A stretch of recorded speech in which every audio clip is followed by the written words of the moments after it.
여러분은 언제 행복하시나요? 저는 커피를 마시며 창밖을 볼 때가 행복한 것 같아요. 비 오는 날은 더 운치가 있죠. 하트 모양의 라떼를 마시는 날엔 더없이 행복합니다. 오늘도 묵상의 자리에 나오신 여러분을 주님의 이름으로 축복합니다. 저는 일본어 예배와 호스피스를 섬기는 최정현 목사입니다.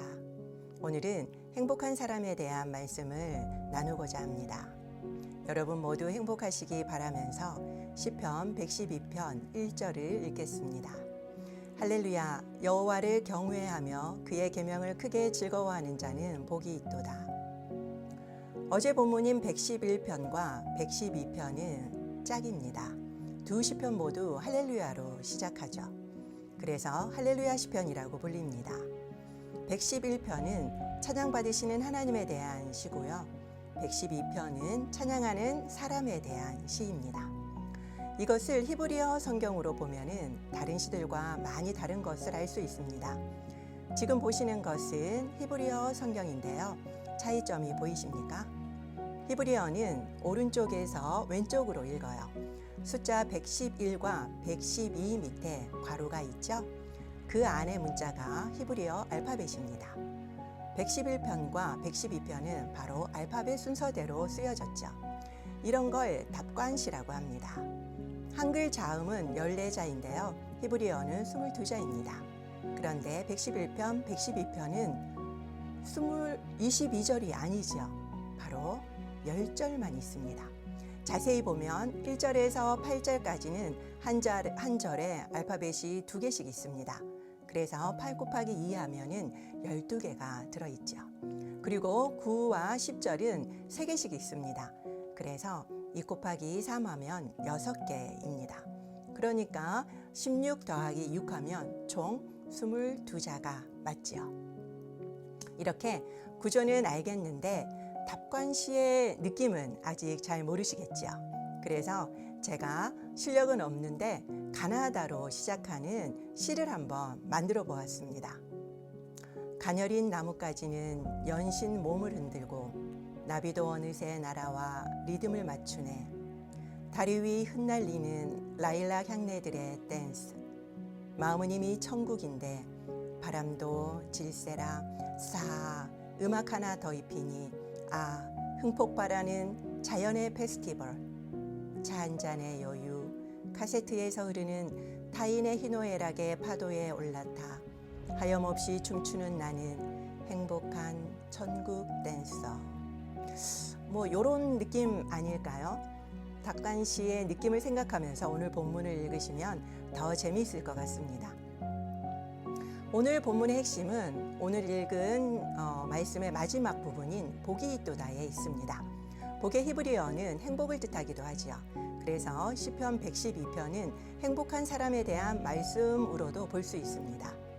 본문의 시작은 할렐루야입니다. 여호와를 찬양하라는 뜻이죠.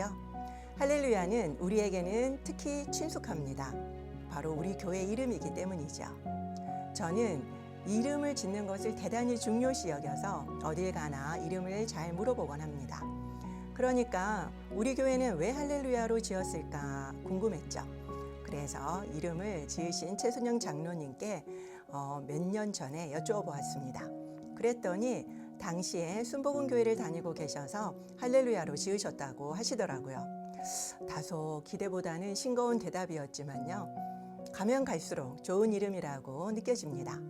할렐루야는 전 세계 어디를 가나 다 통용되고 수많은 기독교인들이 할렐루야를 외치니까요. 이제 저희 교회의 창립 기념주일도 얼마 남지 않았죠. 한국에서는 일반적으로 추수감사 주일인 11월 셋째 주에 시작합니다. 그래서 우리 교회의 두 기둥은 찬양과 감사가 아닐까 싶네요. 그러니 저희 교회 성도님들은 하나님께 감사와 찬양하는 예배자여야 되겠죠. 특별히 예배가 살아있는 교회여야 할 것입니다. 마음과 뜻과 정성과 힘을 다해서 전심을 다하는 예배자이길 원하십니까? 저는 이것으로 부족해요. 저는 전심을 넘어서 특심의 예배자이기를 원합니다. 행복한 자는 누구인가요? 1절에 보면 여호와를 경외하는 자라고 나옵니다. 여러분은 하나님을 경외하십니까? 저희 남편은 저보다 2살이 많습니다. 2딸이 어릴 때요. 제가 남편에게 장난스레 반말을 하자 저희 딸이 오빠한테 까불면 안 되지 하는 겁니다. 그 까분다라는 말이 저는 너무너무 웃겼죠. 그런데요. 우리도 하나님께 너무 자주 까불지 않습니까? 하나님을 두려워하지 않으면 우리는 쉽게 죄를 짓게 되죠. 사랑의 하나님이시니까 용서해 주실 거야 라고 생각하면서 더 대범해집니다. 80년대 미국 최고의 TV 설교자 중에 한 분이었던 한 목사님이 존 비비어 목사님에게 신방 요청을 했다고 합니다. 당시 그는 간음과 사기로 수감 중이었죠. 전도자로 큰 영향을 끼친 목사님이셨기 때문에 충격이 대단히 컸습니다. 그래서 존 비비어 목사님은 감옥에 가서 목사님께 여쭈어봤죠. 목사님, 언제부터 예수님의 사랑에서 멀어지셨나요? 그렇게 묻자 그 목사님은 나는 한 번도 예수님을 사랑하지 않은 적이 없었습니다 라고 대답하는 겁니다. 그 말에 더 충격을 받은 존 비비어 목사님은 그럼 어떻게 하다가 이렇게 되셨어요? 라고 물었죠. 그러자 그는 이렇게 대답했다고 합니다. 그러나 나는 예수님을 두려워한 적도 없었습니다. 여러분은 하나님을 두려워하십니까? 우린 하나님의 이름에 합당한 영광을 드려야 합니다. 어제 시편 111편에서는 찬양 받으시는 하나님이 어떤 분인지 살펴보았습니다. 우리가 하나님이 어떤 분인지 제대로 알면요, 경외하게 됩니다. 사랑의 하나님을 강조하면 하나님을 무시하게 될까요? 아닙니다. 상대방을 진짜 사랑하면요, 존중하죠. 그래서 우린 하나님의 영광과 위대하심을 알게 해달라고 기도해야만 합니다. 여러분들 혹시 천주교나 성공의 사제가 성품 받는 걸 본 적이 있으신가요? 그들은 온몸을 땅에 엎드립니다. 우리의 보잘것없는 존재를 나타내는 거죠. 하나님의 영광을 알면 우리는 저절로 엎드리게 됩니다. 행복한 사람 2번째는요, 말씀을 크게 즐거워하는 자입니다. 성경은 글이 아니라 사랑입니다. 하나님의 사랑의 노래죠. 우린 주님을 위한 사역에 바빠서 정작 그 노래를 들을 시간이 없는 것 같습니다. 해바라기에 내게 행복을 주는 사람이라는 노래가 있습니다. 그대와 함께 있는 게 가장 큰 행복이라고, 그래서 그대는 나에게 행복을 주는 사람이라고 노래합니다.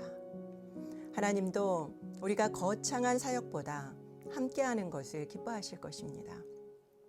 우리가 뭔가를 해서 행복해지는 것이 아닙니다. 행복을 주는 하나님과 함께 할 때 비로소 행복하는 거죠. 오늘 저는 3가지를 여러분들께 말씀드렸습니다. 말씀을 크게 즐거워하고 하나님을 경외하며 특심의 예배자가 되는 거죠.